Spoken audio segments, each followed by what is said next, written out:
দর্শক, সিরাজগঞ্জে ভাঙছে যমুনা নদী। সেখানে পরিস্থিতি নিয়ে আমরা বিস্তারিত জানবো। যুক্ত হচ্ছে সহকর্মী হিরকগুন।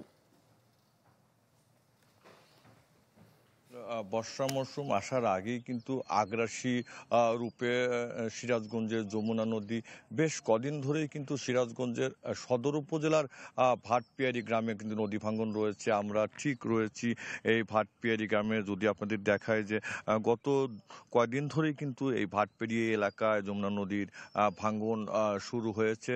তবে গত দুদিনের টানা বর্ষণে কিন্তু আবারও নতুন করে ভাঙ্গন দেখা দিয়েছে। গতকাল কিন্তু যে স্থানটি দেখাচ্ছি সেই স্থানটি কিন্তু যমুনা নদীর ভাঙনে প্রায় বেশ কিছু এলাকা কিন্তু যে ফসলি জমি কিন্তু নদীগর্ভে বিলীন হয়ে গেছে।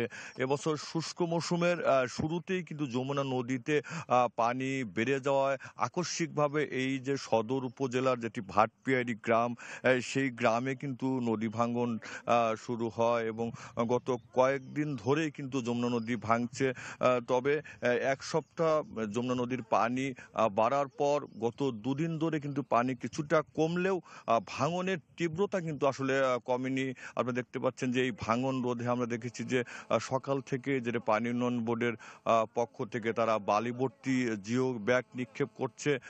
তারপরেও কিন্তু এই যে ভাটপিয়ারি এলাকায় প্রায় পশ্চিম দিকের প্রায় 2 কিলোমিটার এলাকা জুড়েই কিন্তু এবছর বর্ষা মৌসুম আসার আগেই ভাঙন শুরু হয়েছে এবং এই যে এলাকাবাসী যেটি বলছে যে এই বাঁধের প্রায় ভাঙন কিন্তু বন্যা নিয়ন্ত্রণ যেটি বাঁধ রয়েছে পুরাতন, সেই বাঁধের কাছে এসে পড়েছে এবং তারা জরুরিভাবে এই ভাঙন রোধের কিন্তু দাবি জানিয়েছে।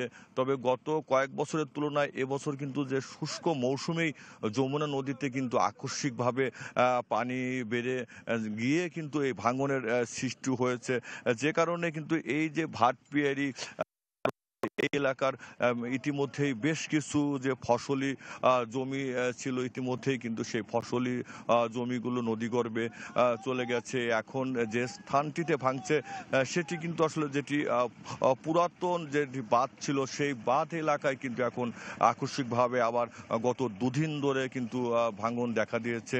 আমরা কথা বলেছিলাম পানি উন্নয়ন বোর্ডের সঙ্গে, তারা যেটি বলছে যে জরুরি ভিত্তিতে কিন্তু তারা সেটি কাজ করছে। তবে যমুনা নদীর পানি কিন্তু কমলেও আবারও কিন্তু পানি বাড়ার একটি কিন্তু আশঙ্কা রয়েছে এবং গত দুদিন ধরে কিন্তু টানা বর্ষণে এই যে এই ভাঙনের সৃষ্টি হয়েছে এবং এলাকাবাসী দাবি করছে যে জরুরি এই ভাঙনটি রোধ করার জন্য আরও বেশি করে কিন্তু বালিভর্তি জিও ব্যাগ এবং সেখানে সিসি ব্লক নিক্ষেপের দাবি করেছে। সারিকা। হিরকগুন, ধন্যবাদ আপনাকে। স্টে সেফের ডাবল লেয়ার প্রোটেকশনই পিরিয়ডের হেভি ফ্লোর দিনগুলোতে আমাকে রাখে নিরাপদে। Stay safe.